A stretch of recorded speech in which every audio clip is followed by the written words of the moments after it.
Hello and welcome to a brand new episode of the Nerdpocalypse podcast. I'm your host, Jay. I'm here with my co-host, Micah. Hey. And Terrence. What's up? All right, guys, we are back. There's plenty to talk about, so we're going to jump right into it. Somebody watched, I assume it was it was Micah who watched Justice League Crisis on Infinite Earths Part 1. Yes, Part 1 of 3. This is the Tomorrowverse of DC animated films, which I like. Which I like most. I like most of them. I like maybe like half of them. It's ending with these last 3 movies. Wow. Before the DCU. Okay, that makes sense. Yeah. So it's this is the latest. It's based on Crisis on Infinite Earths, which is, if you don't know, it's a landmark DC crossover event. It pretty much is the reason why multiverse stories exist. And it was like the turning point for that company, right? Like people refer to shit like BC and AD, like people refer to things that happened in DC pre-crisis and post-crisis. Like this was a big fucking deal back in the 80s. And it was a pretty interesting story with beautiful art by Joyce Perez, rest in peace. And this tries to start the beginning of it. So here's the thing with this movie. It's an hour and a half, which is long for one of these things. They're usually about an hour. But the first 30 to 40 minutes, it feels like it was tacked on. Basically the quick plot of Crisis on Infinite Earths is the Monitor, which is like DC's version of the Watcher. The Monitor is going around and he's collecting a bunch of heroes from all of the different multiverses because the Anti-Monitor, right, his evil opposite, is annihilating all of the Earths. I'm just watching Terrence as he's slowly I'm so stupid, dude. Fucking Anti-Monitor. Okay. Nobody can think of a better name for a character. No. Well, it was either that or Bad Monitor, right? So that's basically, and the heroes have to come together to figure out what to do, right? That's pretty much the gist of the story. The first 40 minutes of this movie aren't any of that, and then the latter section of it is, Harbinger grabbing all of the heroes and bringing them to the Monitor, and the Monitor explaining what to do. But the first 40 minutes seems kind of tacked on. Like it does a good job of making you care for the Flash, and because he's kind of like the linchpin of this thing, he can travel to the different multiverses through the Speed Force. But anyway, if you are into the Tomorrowverse, this is a pretty decent start, but it's not a full, complete movie. It's not a full story. It's like half of the first act of a story. So you might want to wait until the end of the year when all 3 of these things are out, and then you can just kind of watch them back to back. But it's, it's something. I don't even know why I talk about these things on here. Because y'all ain't gonna watch them. No, I'm definitely not gonna watch this. But maybe it's because I like seeing Terrence's reaction to fucking utter nonsense. When you said the Anti-Monitor, your face was like immediately. I stopped listening to Micah. It was just like white noise in the background. I'm just watching you like. He's gonna lose it. Here he goes. It was like that when you started talking about Madam Web. couple weeks back. Yeah. That night, I was like, "Yo, I don't like this. Is stupid. This is stop, please."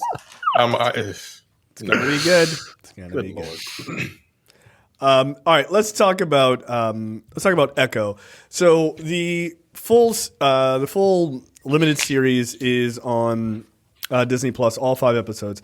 I don't think any of us have finished it. I've watched, as I look at this, I've watched the first 3 episodes and a quarter of episode 4 so far. I'll just go first. So far, so good. I'm enjoying it. I think the story is interesting.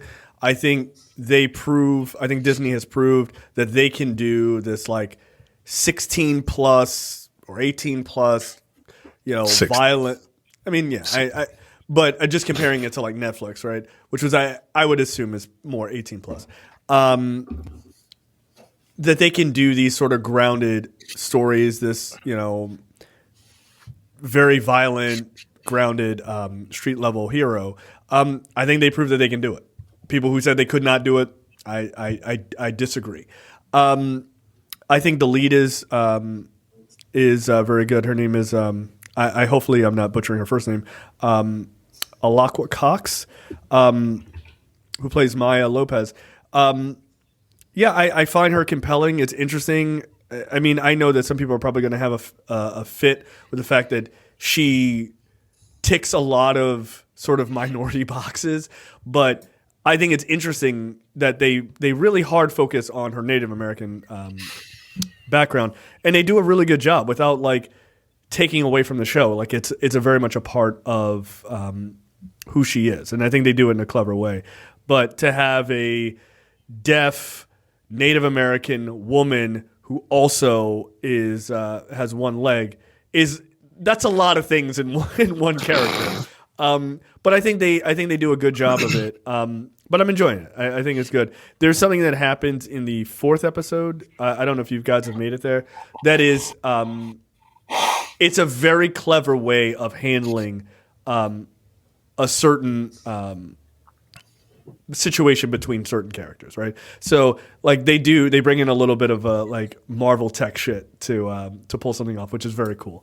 But yeah, so far so good. I'm really enjoying it. I'll finish it up tonight, but I definitely recommend it. I think it's one of the better things they've done in this like last recent run of certainly television, but also their movies as well. Micah, your thoughts? We'll see how they end it, right? Because like I'm enjoying it enough, not enough to like binge it, but enough that I want to finish it.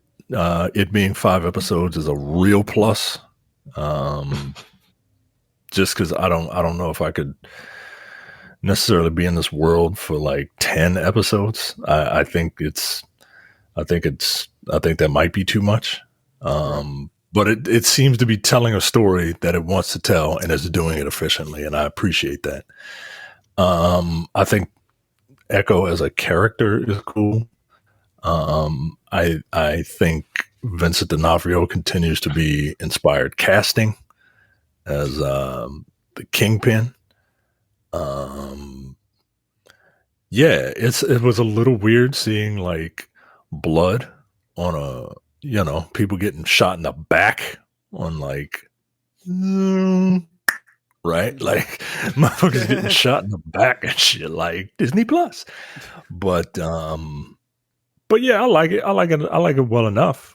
I think it's an interesting character. As a start to this, like maybe street level, like universe, I think it's solid. So yeah, we'll see. All right, Terrence, your thoughts? I've only watched the first 2 episodes. From what I've seen, it's cool. But then again, like again, I'm one of the people that actually legitimately have Marvel fatigue. Like I've said over the last couple weeks, and just I'll finish it eventually. But what I've seen, it's fine. I didn't know it was going to be on Hulu. Also, that's where I was watching it. It's on Disney Plus they've had Hulu. they've had a couple of their stuff that's kind of crossed over to Hulu. My guess is also because of the maturity rating. MA or whatever. Yeah, Right. it looks good. Like I did enjoy the fight sequence in the first episode. Actually, the fight sequences in general are pretty dope. And I like how they delve into her native heritage. Like that's the beginning of the second episode. I'm like, what the fuck am I watching? What's going on? Why are they playing lacrosse? Like Right, they're playing lacrosse and shit. Yeah, I had to look that shit up. I was like, Native what the fuck? Americans That's a in Native lacrosse. American game? Like, oh shit, son. Yeah, like lacrosse. Oh, you guys didn't know that? Yeah. That's funny. Like I knew that. That's because, like, that's why they play it in like the Northeast. Yeah, I mean, Lacrosse is big. it's Maryland. It's Maryland's official team sport. So I was like, what the fuck? Like, Okay. why? No, Huh? that's back then. yeah. There's like this is a hyper local thing to say, but like like Johns Hopkins, which is obviously a very famous college in Baltimore. They have like they've got a stadium, like because they're a very good lacrosse team. They have a stadium, and outside of the stadium is a statue. It's a Native American like man holding a lacrosse stick. Like, yeah. So at least they they understand. So a little bit of history there. But I thought that was interesting. Like I like the little the bits of the history in the beginning, and then they kind of play that up a bit in the third episode, like in the middle of an action sequence. They kind of reference back to stuff, which I thought was cool. I'm curious. What if had a Native American character also, and with like super duper powers and shit. Her power is that she could have all powers, and I'm curious. Her power is to rid the world of white people. I mean, it was a great episode, guys. Yeah, it was. I thoroughly enjoyed it. I was like, I don't know if I would have watched season this. 2. Yeah. I started watching season 2. I don't care. I skipped to the Die Hard episode and was like, I'm satiated. I don't need to watch the rest of it. I found the first episode of season 2 to not like it did not strike me as particularly interesting. I was like, we're staying too tight in the same boxes that we stayed in the first one. Like that's what was the first one? What if Nebula joined the Nova Corps? I was like, it's like I feel like we've dealt with these kind of like versioning of the Star-Lord Guardians of the Galaxy stories. Like you got to expand. They do a better job of expanding later in the season, definitely. But yeah, Micah, you were saying she had all the powers. Yeah, she had all the powers, man. And I'm just like, yo, Marvel is and Disney is somebody is a Native American like laying it down for putting in work on Bob Iger, because they're getting some run, man. I mean, look, you love to see it. I mean, maybe they're signaling that they're getting ready to bring in some more Native American characters, right? Like, get used to this shit. So that's good. That's dope, though. Like you don't see those. Yeah, you don't see those people represented at all. Like, no, you just don't. So this is dope. You know what Native American representation I had as a child? Tatanka. Like that was it. I mean, no, that's not fair. That's not fair. You also had the Indian on Super Friends who just grew really big. Like, oh my god! And the Indian in the cupboard. The Indian in the cupboard. Right. Yeah, right. Like, what a lot. You said Tatanka. What the fuck is Tatanka anyway? Isn't he a white dude? I don't know. I don't Apache think Chief. Tatanka is white. Yes, Apache Chief. That was the dude from Super Friends. What was his power? Like his powers is like I get big, size alteration, clairvoyance. He could speak every language. Master tracker and survivalist. Fuck off! Like that's racist. Like that. Why is that his superpower? Oh, he can track down a dog from 50 miles away. Like the superpower is axe throwing and shit. Right. Like all right. God damn. What did he say when he used to grow? Eno Chuck or something like that? Eno. Yeah. It was, yeah. You know what? I'm not. Even if I knew, I'm not going to say it. Yeah. A nuck chuck. Yeah. Yeah. It's kind of fucked up. That doesn't sound cool. Like, it doesn't sound cool. That sounds like something a white person made up. And they were like, I don't know. What would an Indian person say? A nunchuck. Yeah, just throw that in. Like, it's racist. Yeah. It is not. Oh, shit. All right. Tatanka is of Native American descent. Thank Was he? God. Okay. He is part of the Lumbee Nation. Thank God. Yeah, I thought he was. I thought he was just a straight up white dude in like they fucking Native this motherfucker. Yes, Like, nah. absolutely. Yeah. Now you can act like I'm looking at his old at a more recent picture. This is from You see it 2012. more You can as an tell older guy. You can definitely tell he is a native in some way, shape, or form. Yeah. Early on, I was like, no, he always had like the skin tone. I was like, is that He a always Puerto had Rican? the That's skin a- tone. Look, but, you know, white people. so did That Randy could've been Savage. spray You know on. what I mean? Right. So Randy Savage had that bronze sheen on him too. You know what I mean? Yeah, you never know if these guys are just like they hired a Puerto Rican man to be like, you're Native American. Like that's not acceptable. Right. I mean, they did that shit a lot. They absolutely did. Look, they had a white guy on that commercial where he cried and was like, "Oh, don't litter." That's a white dude. They just bronzed. Oh, that's a white guy. Wow, Yes. I didn't know that. Nigga. Yo, Google crying damn. Indian commercial. That's a white man. Yo. He looks like Cosmo Kramer. Get out of here. That's a white man, yo. Are you sure? Yo, that dude, nah, yo, he's a white man.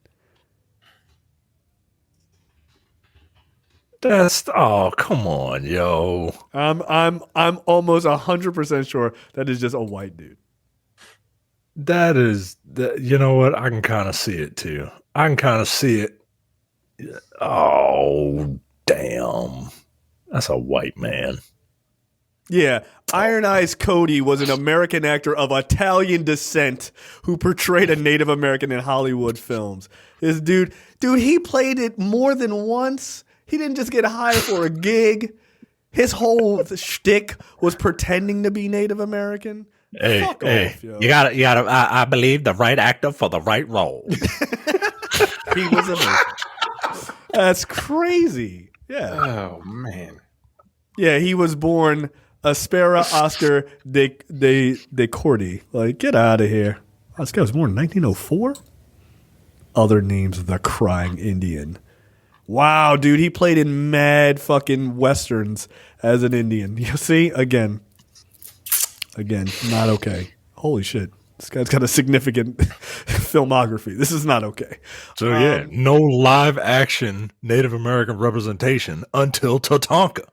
So there you go. Stop saying that. Stop saying that. Stop saying that. That's fucked up. Fucking Tatanka. Yeah, look, he's the best we had. He's the best we had. But at least now we have somebody who's actually native and kicking ass on TV. I like it. So, yeah, I think it's a good start. I really do. I'm in episode 4 that you guys haven't seen. There's a lot more interaction between her and Kingpin, which is really fucking good. It's wonderfully done. Maya. He's so good. Love that. He's so good. Maya. Vanessa. And then he goes crazy and just starts beating people to death, which is my favorite. Maya, you shot me in the face. I mean, that's basically how the conversation goes. Like, why'd you do that? Like, I mean, I'm all right, but like, relax. All right, topics this week. Micah, take it away. Thank you for waiting. Prime Video has given the series order to Criminal, a drama based on the multi-Eisner award-winning graphic novel series created by Ed Brubaker, who writes the comic, and Sean Phillips, who illustrates it. Brubaker, who penned the pilot script, will co-run the show with fiction author Jordan Harper. You've read Criminal, haven't you? I read 1 or 2 books of Criminal. I liked it. It's very good. It's very, very serious. It's been a long time. I mean, fuck, it's probably been 10 years, maybe even longer since I read it. Yeah, it's very good. I'll read anything Brubaker does. I mean, honestly, like the dude is just a super talented writer. So, yeah, okay, bring it on. I'd like to know more about the project because I didn't finish it. But yeah, It is. The series is a meditation on the cliches of the crime genre while remaining realistic and believable. The series story arcs are self-contained and focus on different characters, but the central characters inhabit the same world, grew up in the same fictional center city, frequent the same bar, share a common history of 2 generations of crime. This is from the Wikipedia for the book. Mm-hmm. Look, Ed Brubaker's a really, really talented writer. Didn't he create the Winter Soldier? Yeah. For all of you Marvel fans out there who like the Winter Soldier, and that was a great run of Captain America, man. Yo, it's the best run.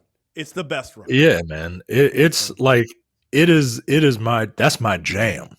Right? I love that run. That dude. Fucking spy espionage shit, that is my fucking jam. So I'll check this out. This seems to be good. And it's on Prime. Prime is kind of stepping their game up, right? Yeah. Like you got Reacher and you got Candy Cane Lane, they're really stepping it up. They're about to start doing ads next month. They better not. For me, I pay for Prime. What the fuck? Everybody pays for Prime. You got Amazon. Yeah. So why are they gonna start doing ads? Money, nigga. I don't know. It's February 1st. They're gonna start doing ads. Yeah. Come on, man. Fast. I don't know why Amazon needs fucking ads. Yeah, they're barely making it. They're struggling along. All right, next. I don't know. The Last of Us Season 2 casts Caitlin Dever as Abby. Note to Caitlin Dever, from one human being to another, I'm sorry for what's about to happen to you.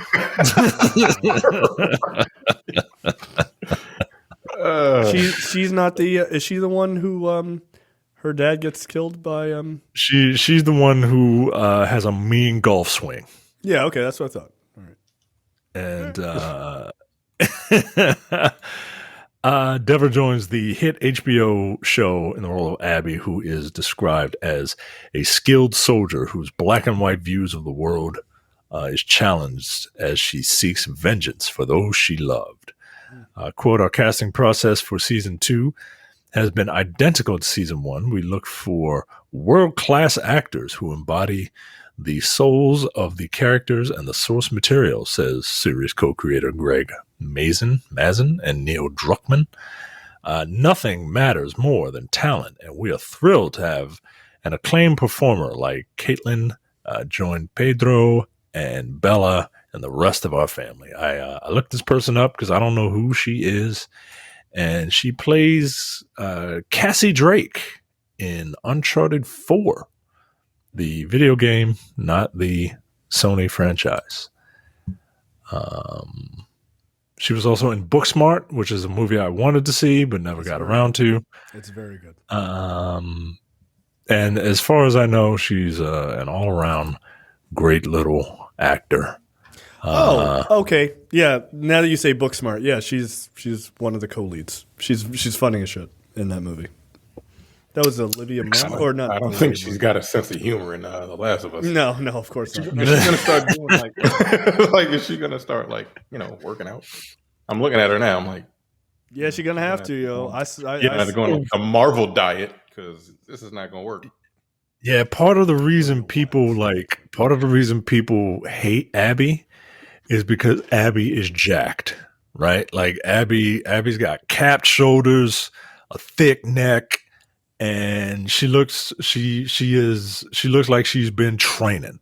Yeah, she makes dudes question themselves a little bit. Like, I like this, but why do I like this? And yeah, we know. Right. Well, it's more like, why did you do what you did? I kind of wish you did it to me though, because I want a muscle mommy deep down. Yeah.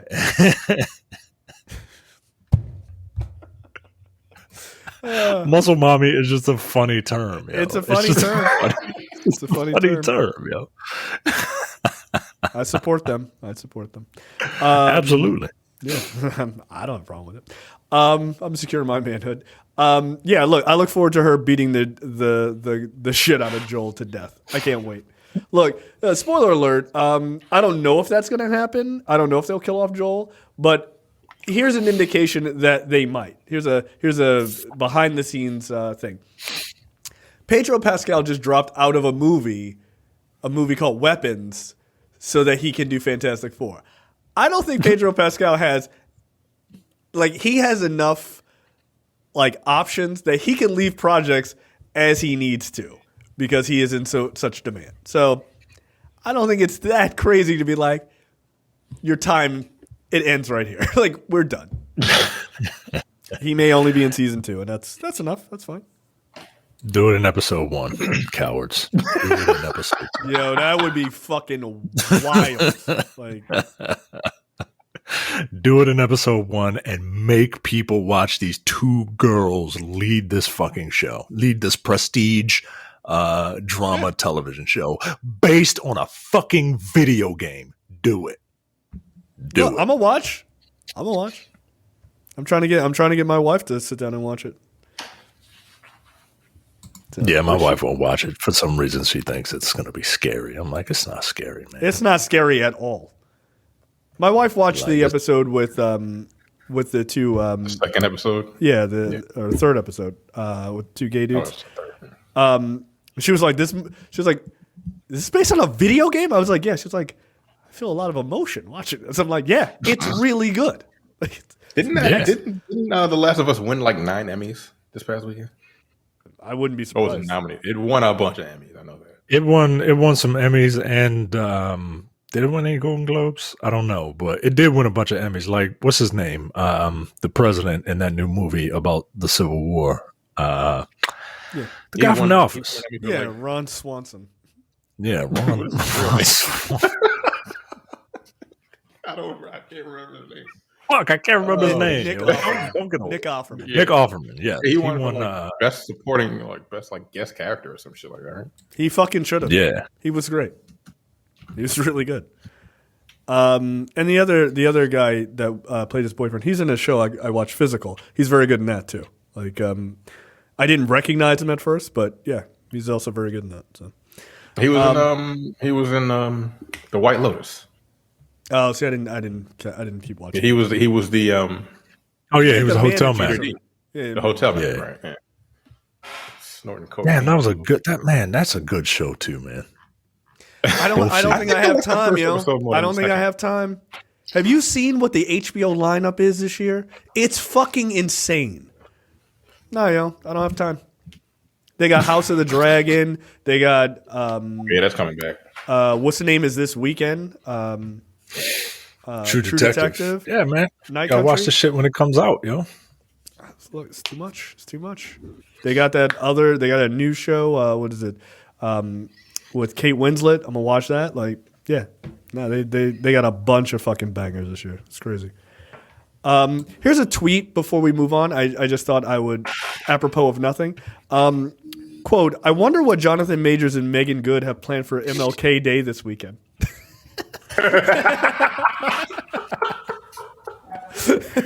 Oh, that's fucking funny. He's gonna make her write a fucking 6-page essay about what MLK Day means to her. I want you to dress up like Coretta, and then we'll go on a date. All right, next up, Micah. Jon Favreau has been tapped to take on the Mandalorian and Grogu to the big screen. It will go in production later this year. Quote, I have loved telling stories set in the rich world that George Lucas created, Favreau said in a statement. The prospect of bringing the Mandalorian and his apprentice Grogu to the big screen is extremely exciting. No plot details yet. Kathleen Kennedy, the Lucasfilm president, almost called her Kathleen Kennedy Townsend because I'm old and vocal. That's hilarious. Kathleen Kennedy, the Lucasfilm president, called the story, quote, a perfect fit for the big screen. Look, it was a matter of time. It was a matter of time, right? The character just blew up. The Grogu is the perfect little merchandising opportunity. It was just a matter of time. I'm very much looking forward to seeing a Mandalorian story told on the big screen, right? Like I appreciate what they can do with like the volume and, making things look like they are in a world larger than what this is. But I need this character to like be walking around where he can actually touch stuff. You know what I mean? Like I need them to be like on locations in certain places. You know what I mean? Like a good old fashioned like old school Star Wars movie. And yeah, man, this is fine. Look, there's many reasons to like this.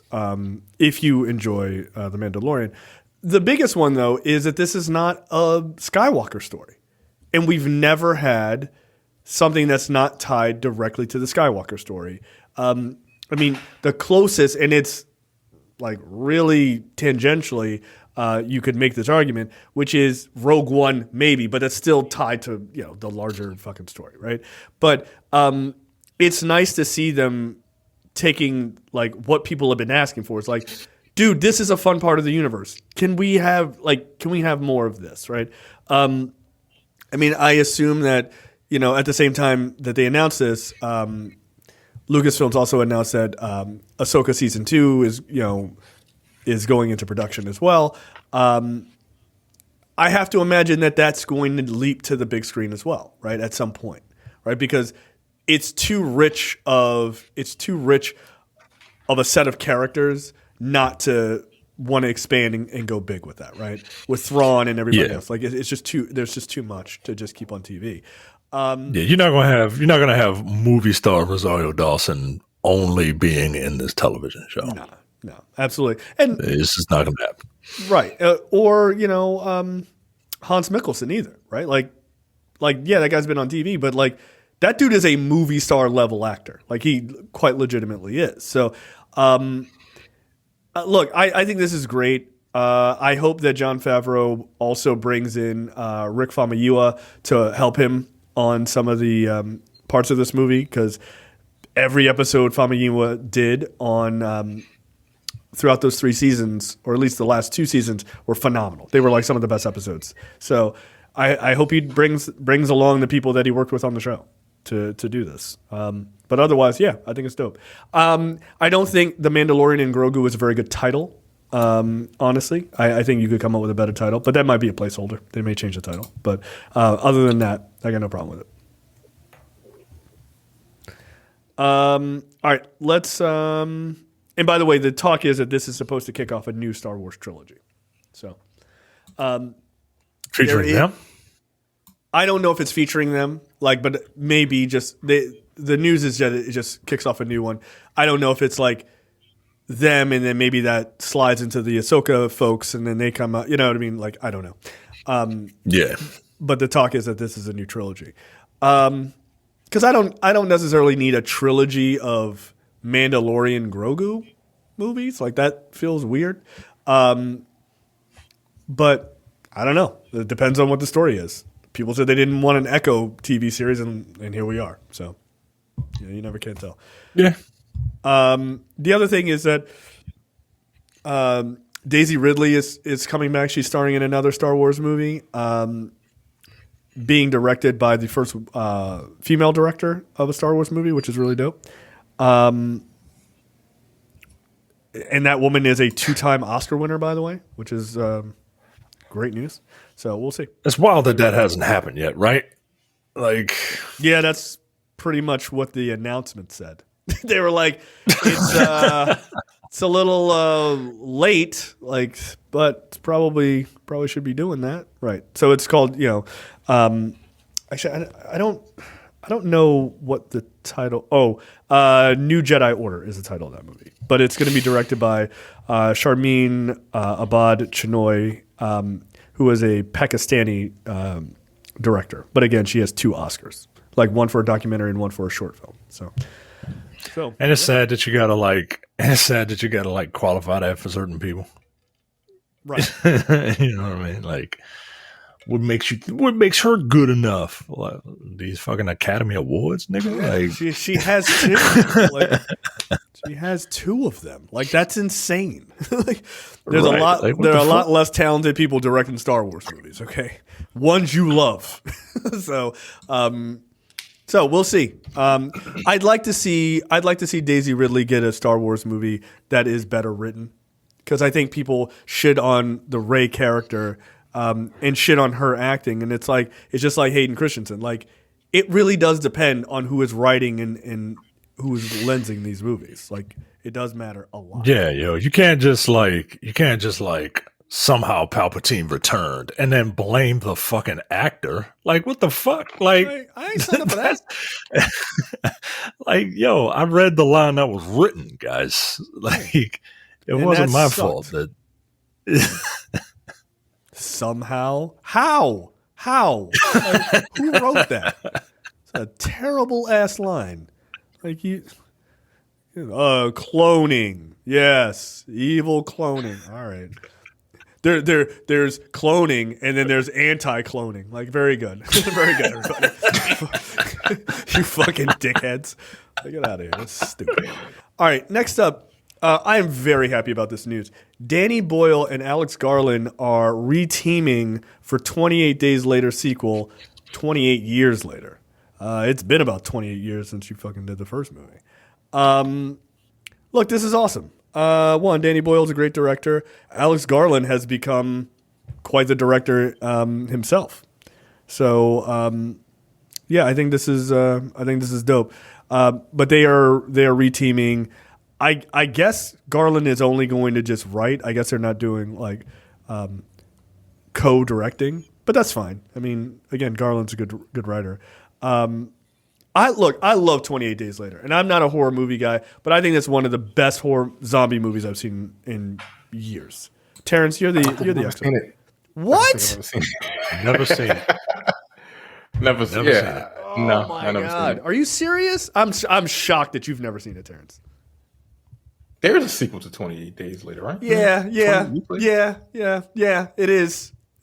Let's move on. It's not. Yeah, they didn't do it. Oh. Okay. No, Danny Boyle didn't do that one. I forget who directed that. I don't know if Alex Garland did. But it's not terrible. 28 Weeks Later is it's starring Jeremy Renner, if I recall. Yeah. Yeah. No, they did not write or direct it. Juan Carlos Fresnadillo. Yeah. Fresnadillo? Yeah, he directed it. It's not as good. It's not as good. But you should watch 28 Days Later. Like, I think you would really dig it. It's the only zombie movie where they're fast running. Or maybe that's not the only one, but it's certainly the first one. Yeah, it's not the only one. Because what, Train to Busan, I think they're fast running in that too, right? I think you're forgetting the world's greatest director's first movie, Zack Snyder's version of Dawn of the Dead. Were they fast running in that? Yes, they were fast running zombies. It's been a long time since I've seen his version of Dawn of the Dead.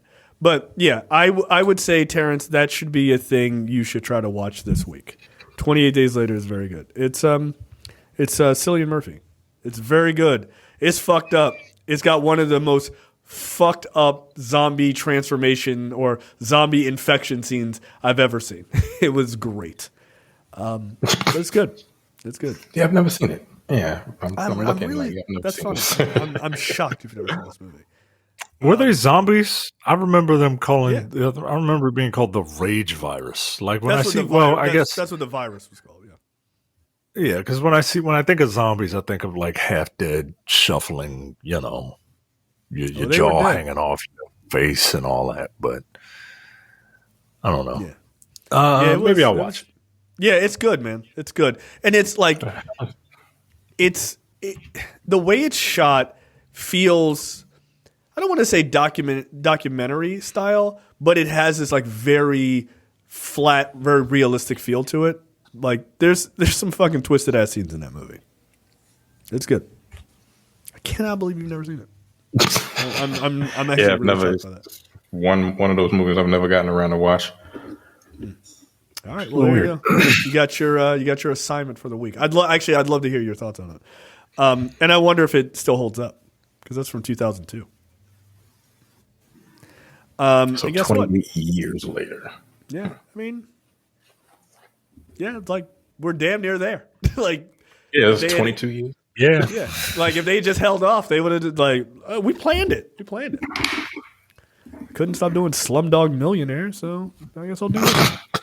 All right, let's talk about Willem Dafoe being absolutely right about human beings. Willem Dafoe says that look, challenging movies don't do well because people want to go home and they say to their spouse, "Hey, let's sit down and watch something stupid tonight." Yeah. Watching movies is escapism. Yeah, Watch something that you got to think about. Yeah. He said the kind of attention that people give at home isn't the same as in the theater. More difficult movies, more challenging movies cannot do as well when you don't have an audience that's really paying attention. 100% agree. That's a big thing. I miss the social thing of where movies fit in the world. You go see a movie, you go out to dinner, you talk about it later, and that spreads out.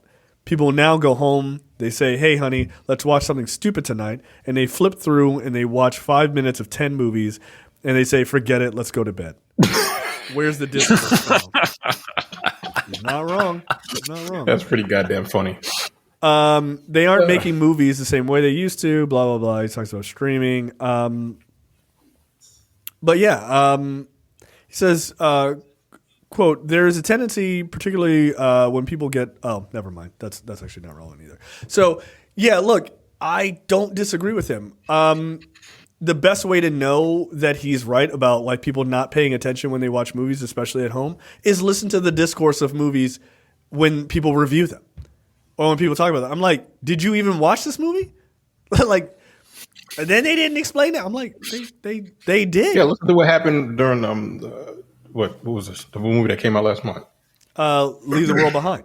Leave the World Behind, right? I don't think people even watch that movie. I'm like,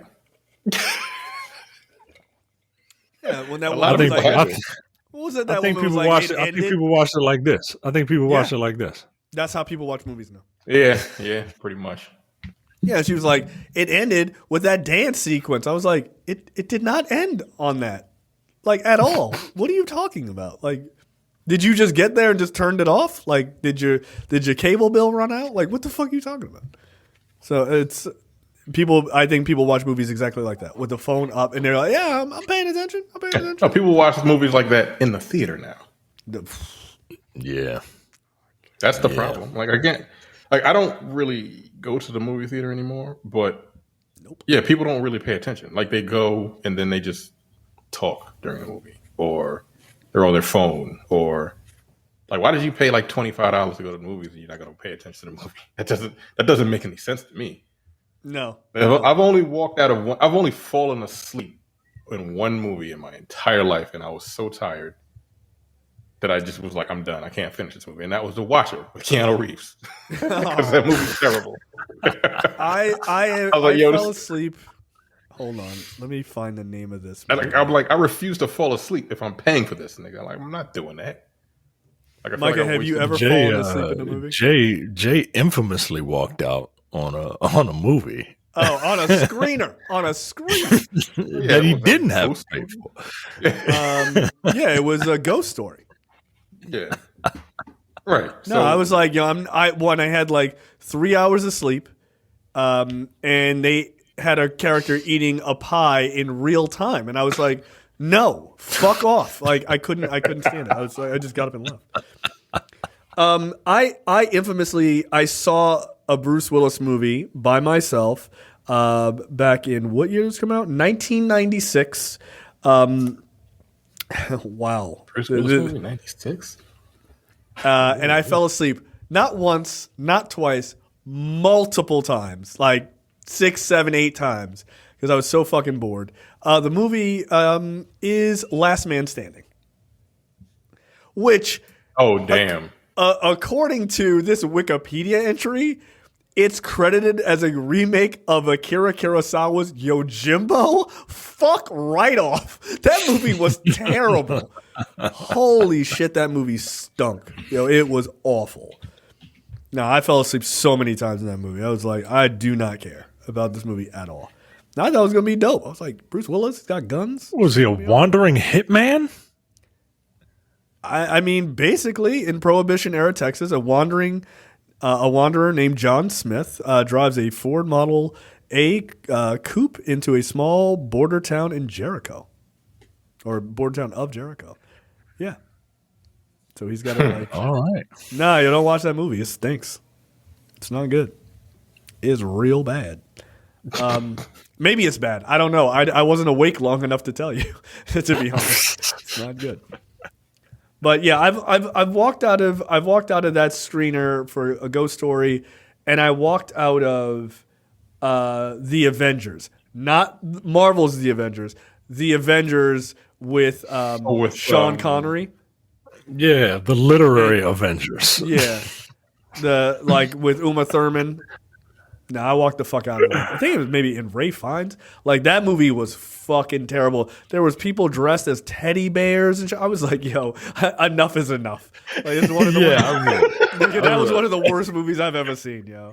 It was awful. Oh shit, that's funny. Yeah, what was that? 1998? TMT or TBS or some shit like that. Oof. When it started coming on television. Yeah. One of those stations used to play it all the time. Not good. Not good. One of the worst movies I've ever seen. It's a satirical spy action comedy. I didn't think it was funny. Like I don't think it was intended to be that way.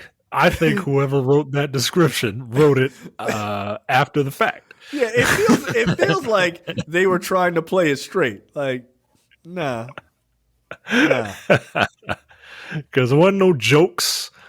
Wasn't no funny bits, right? Everything that was, I guess, supposed to be funny with like Sean Connery and a group of villains wearing a bunch of teddy bear outfits, gigantic teddy bear outfits. That didn't come off as like hilarious to me. That came off as something movie?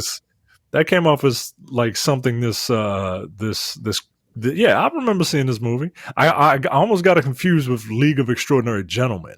Oh, that's another also one bad. That was that's also a piece of shit. Yeah, that's where they had like the literary like Avengers come together. Like it's the Invisible Man and it's Alan Quartermain. Yeah. Like, all right, get out of here. I have this new invention. I call it an automobile.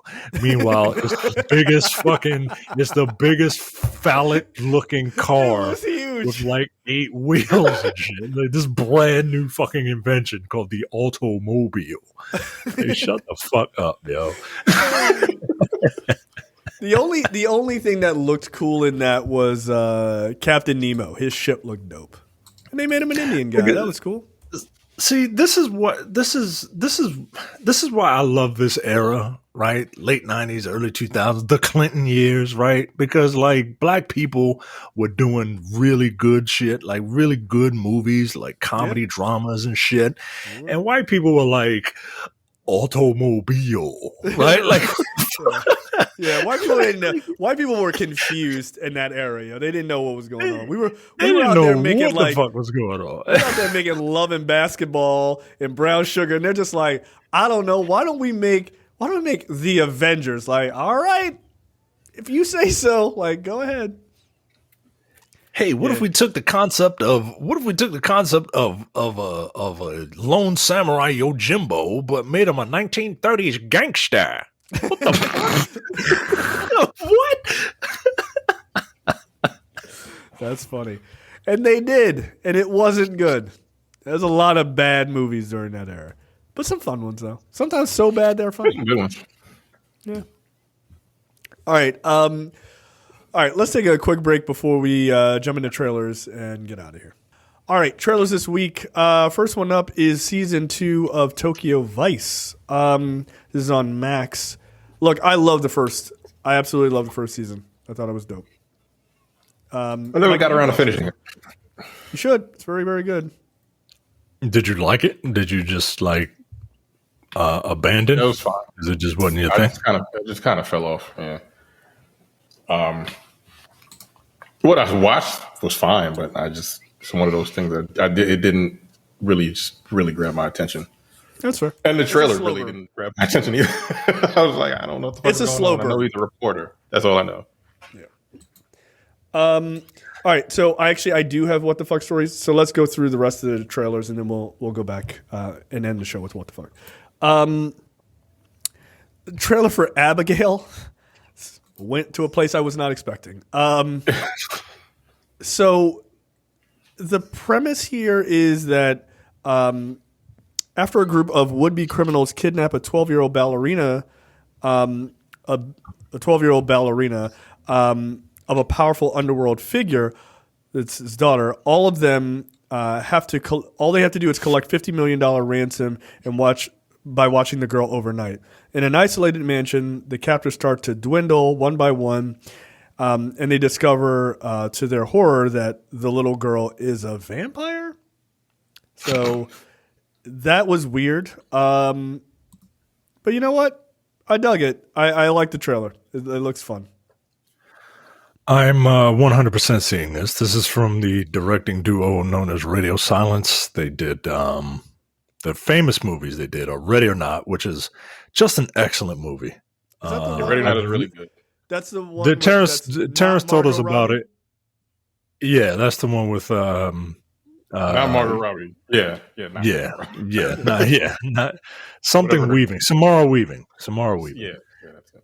And Terrence, I remember Terrence spoke about it, and I was like, all right, let me watch this. And it's really good, man. It's like, what if Hide and Seek was a horror movie, right? Like that's pretty much the gist of it. And they did. This feels like that. Yeah, it feels like it's done in the same location. Yeah, it feels like them. And they did that latest. They did that latest Scream movie, Scream 6. 6? Yeah, which was pretty good too. I like Scream 6. It was fine. I mean, if you are a fan of Scream and you know the beats of Scream, you could see everything coming a mile away, which kind of sucks because part of Scream is like, who done it, and I know who done it by like the second they come on screen, right? Like it's like, come on, yo.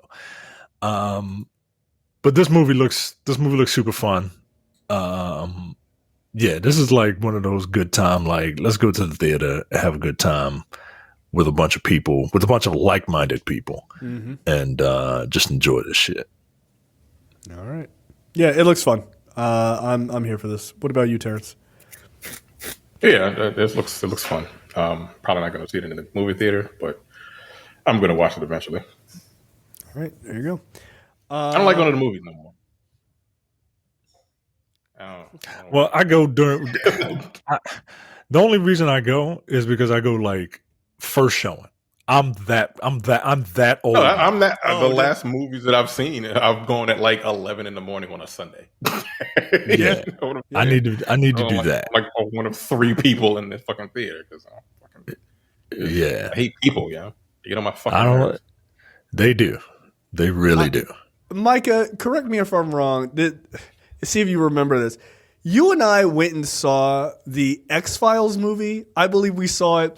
It was like a Saturday. It was like 10 a.m. It was like a 10 a.m. screening. Yeah, it was super early, right? It was super early. Yeah. We were like, we didn't want to miss it. Like, we were like, we have to be there. And look, there was like, in fairness, there was like next to nobody there. It was great. Yeah, nobody I loved talking. it. Time to go. That was a good movie. I enjoyed it. Next up,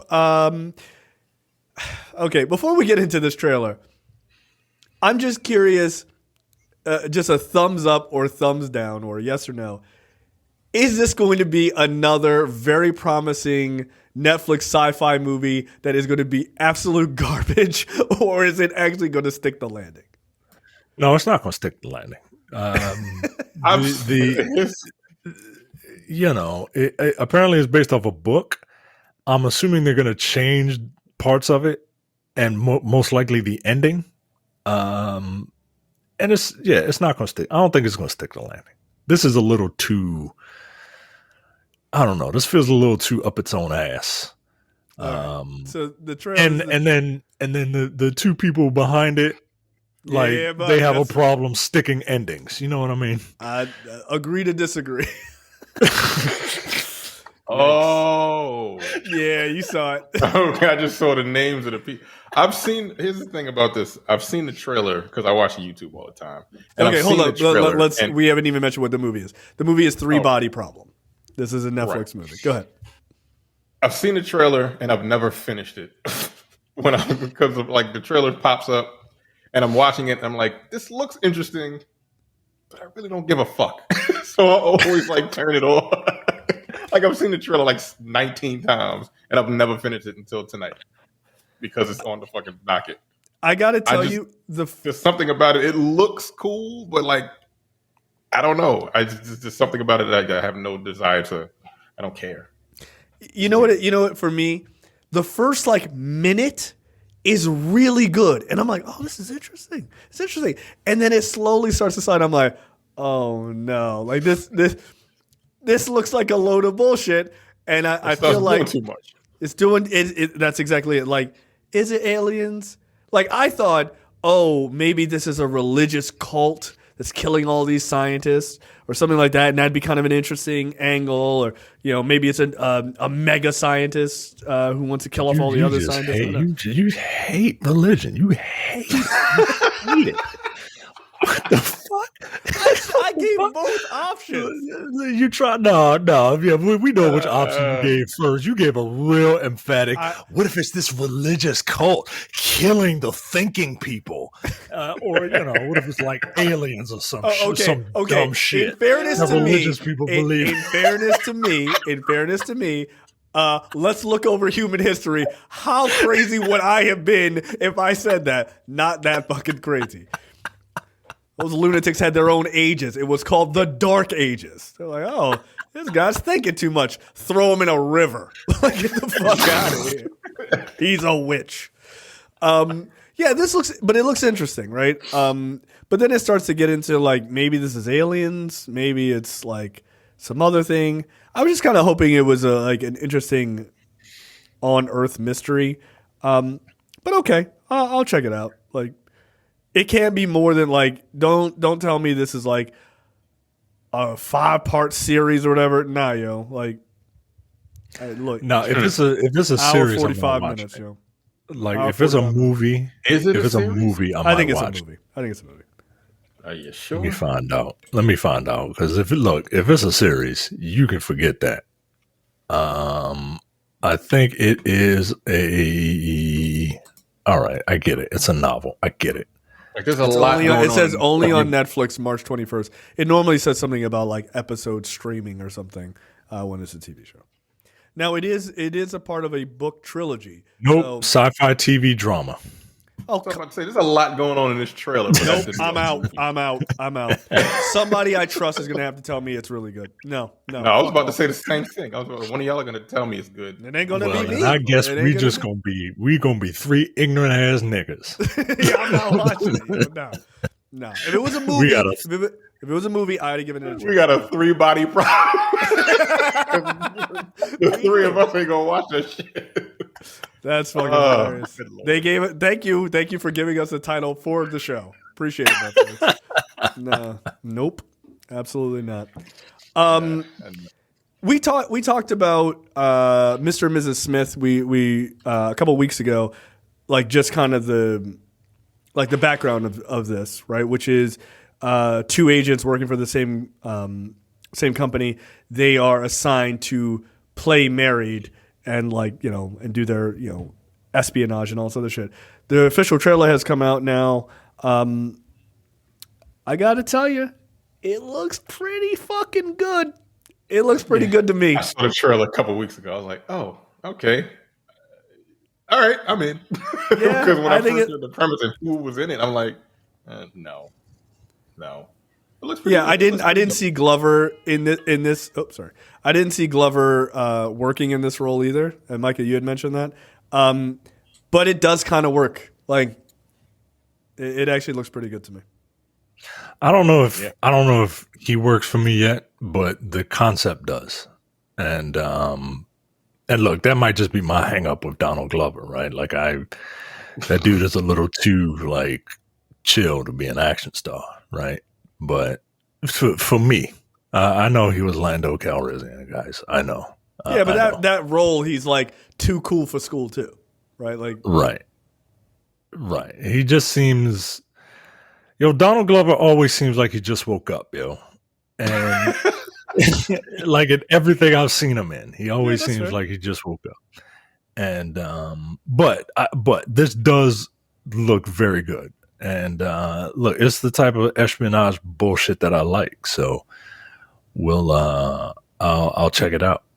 also, there's like some like pretty decent like side characters too, like actors in this. So I was I just saw Michaela Cole. Yeah, Michaela Cole. Fucking Hellboy's in it. Eric from True Blood. These people don't have real names. Skarsgård, one of the Skarsgård boys, and my man John Turturro's in it. So, yeah, that's not bad. It's pretty good casting. It has a very cool vibe. Like at least the way the trailer is cut, it has just a very cool vibe. It doesn't hurt that they're playing Love and Happiness, in fairness, but it just seems to be shot in a way that appeals to me. So, all right. And I find this Asian woman very attractive. So, I think she was the star of Blue Eye Samurai. yeah, but that's animated. It's hard to respect. I'm going to respect it. I can't. What the fuck story is to get out of here? A family moves into a hotel suite permanently to save money. A family has sparked a debate on social media after moving into a luxurious hotel. Well, you ain't saving nothing. All right. After moving into a luxurious hotel suite permanently because it's cheaper and more convenient than renting or owning a home. I don't believe you. Even in this location, I don't believe you. No. The family of 8 has been living in a luxury hotel in this place for 229 days and has no plans to move out anytime soon after getting a special rate. Thailand. Okay. It's mad cheap over there. What do you think, Terrence?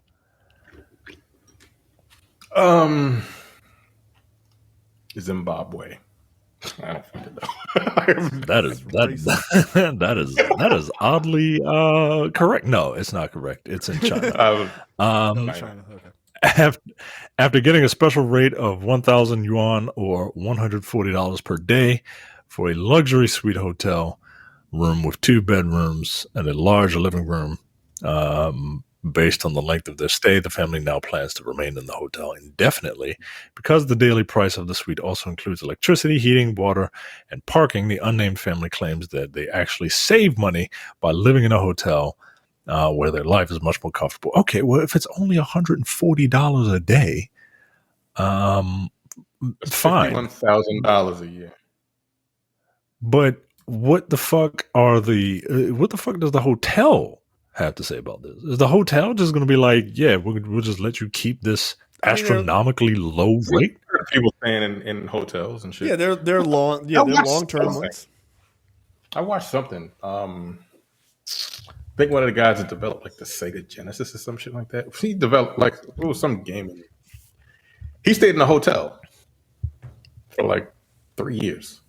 That's really weird. That's weird. It's strange. It is. I can't remember what his name. It was a documentary I was watching, and yeah, he stayed in a hotel room. It was like is it a hotel or a motel? What the hell do they call those? Holiday Inn. Courtyard. What the fuck? I can't remember. Oh, like a Courtyard Marriott. Yeah. Yeah, something like that. But it's yeah. like that's like a glorified suites. motel. Yeah. A Hojo's, perhaps. Which Red house? roof. Those places are gross. They're for prostitutes. Those are motels. We'll leave the light on for you. And not the Yeah, black motels. light. The motels you have what did this, Jizz everywhere. describe what the difference between a hotel and a motel. A motel is you pay by the fucking hour. No, a motel is that you picked up. You go to all of the rooms are outside. Yeah. Instead of like going into a building and Ugh. right. No thanks. Quote, we feel happy living here, so we plan to live in a hotel for the rest of our lives. A member of the family said in a viral video, the room costs 100 yuan per day. Our family of 8 lives very well. I never thought this way of living would help us save money. I just feel that it makes everything convenient. All right, they game the system, man. Is it like a is a suite. House suite is a suite with a living area and 2 bedroom and 2 beds. So with 8 people, I don't like being in a house with 2 people with 3 bedrooms. Nah, 8 people in this confined space. Get the fuck out of here! I'd lose my mind. Nope. Right. Like I remember getting in a conversation with my father, and he was like, "So do the boys share a room?" Like, no, we're fortunate enough that everyone, each of them can have their own room. Oh, why? Well, what the fuck you mean? Why, nigga? Like,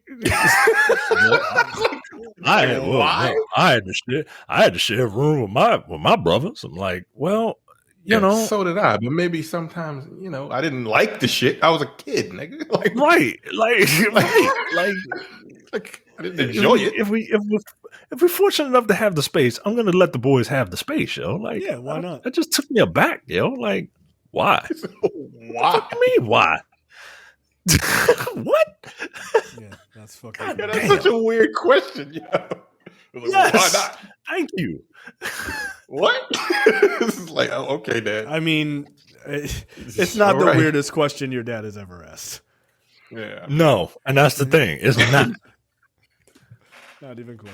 I'm like, do they have television and do they crowd their walls? Yeah, that is the What does that even mean? What does it even mean, Dad? What does that even mean? I don't know. Why don't you ask our customers? Why don't you ask our customers what that means? Oh my God, that's still one of the that phone call your dad when you were at my house. We were like, what the fuck are you talking about? That shit was wild. Oh man. All right, Terrence, you're up. Oh Lord. Inside horrifying world of the Nulo castration cult, whose followers use amateur cutters or even vets to remove their private parts, inspired by Japanese artists. I think we actually covered that story a couple years ago.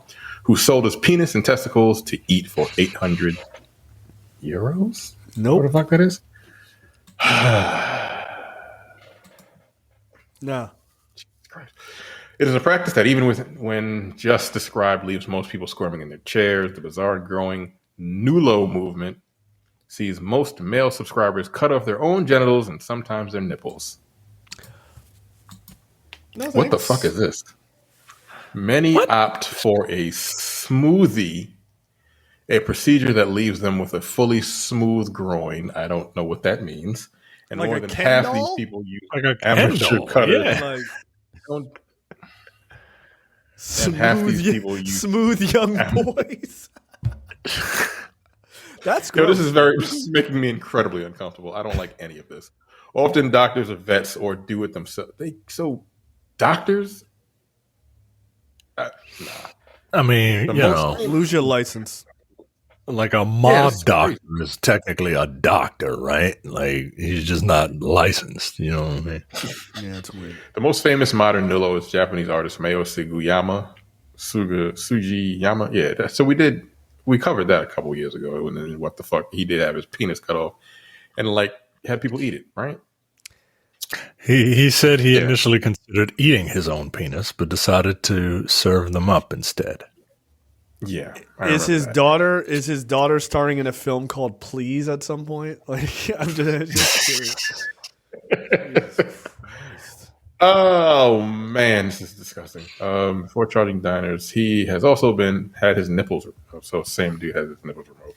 Why? They had been certified free of infections and were frozen for 2 months before being served up at a banquet in Sujinami, a residential area in western Tokyo. That was the first story. After initially offering to cook his penis for a single guest for 800, I don't know what that is. I guessed it. I don't know that it's euro. He ended up charging 5 diners 160 each to eat the meal. First of all, what the fuck is wrong with you if you decided to if you go to that, get arrested. Eat this nigga's dick. That's a wild thing to do. I'm good. So that's Japanese. So some people are like following suit. Yesterday, Romanian hotel worker. Is that L or an I? Is it an L or an I? Ion. Sure. Yeah, that nigga. Admitted taking part in a castration by clamping. Oh God! As part of a plot where procedures were live streamed on a website called the Eunuch Makers. The Eunuch Makers? Yo, what is JTD? Go fuck yourself, nigga. Like, this is not acceptable. That's not okay, man. That's not okay. The Eunuch Makers? Come on, man. Stop it, Stop it. He admitted conspiracy to cause grievous bodily harm in relation to 2 modifications when he appeared at the Old Bailey. Nathaniel Arnold, 46, Jacob Crimey Appleby. Yo, these names are ridiculous. And Damian Brins? Is the Y and the R backwards? Brins? Anyway, 36. This is very difficult to read. Remove body parts from... Brines? Okay. Remove body parts from alleged ringleader Marius Gustafsson and are due to be sentenced on January 12th. Yo, why are you guys cutting off your penises, 10,000 to 15,000 voluntary nullos worldwide. Okay. The true numbers. Why is it a team sport? Like why do you have all these people? Like, come on, yo. Like, if you're gonna do that, right? If you're gonna do it, like, just do it in your own time, yo. Like, I don't know, yo. I don't know. I don't approve of any of this. I'm still very bothered by the website, the Eunuch Makers. I don't. So, I mean, I'm assuming these dudes just weren't having sex, right? Yeah, no, they just don't need it. Like, that's exactly what I was thinking. And hey, let's just go ahead and cut this off because fuck it. And then does the regret come into play after you do it? I can't imagine you don't want to just I'd like a mulligan, please. No, you already served it up. Absolutely, this is insanity. I don't like any of this. I really don't. I'd rather us just move on, please, for the love of God. Yeah, this is gross. Man has 4 wives, 3 children, and no job. 35-year-old has become an overnight sensation in his home country due to the unconventional lifestyle. He reportedly lived. That's what I was about to say. Africa's too broad, right? Africa's too broad. So I will say Nigeria. Nigeria. Well, Nigeria. Nigerian men are something else. I mean, I think what you guys are saying is racist. Also, I think you're lowballing it. Why would a Nigerian man only have 4 wives and only 3 children? I get off. This man, Ryuta Watanabe. Hello. That is correct. Wow. Watanabe reportedly lives with 3 of his 4 wives who get along great with each other. And they take care of the financials as he hasn't had a job in 10 years. Is this him I'm about to be real fucked up right now, Micah. Don't do that. Don't do Yo, Is that Justin Wong? I know exactly what he looks like. Don't do that. The polygamous family daily life was recently featured on Japan's He looks just television like show. him. God damn. To bypass Continue. I'm sorry. Japan's polygamy laws. No, you guys are fucking assholes to that person, man. To bypass polygamy laws, Mr. Watanabe's 4 wives are currently in what is known as a common law relationship with him, but they plan to register their marriages and then divorce him one at a time so that they can take the surname Watanabe and pass it on to their children. Why don't you just change your kid's name? Couldn't you just do that anyway? Or maybe that's not how it works in Japan. I simply love women. So before I knew it, I found myself in this situation. Bro, like, stop it. Come on, yo. Don't tell him to stop. That guy's obviously a ladies' man. I mean, look, he looks downright fierce to me.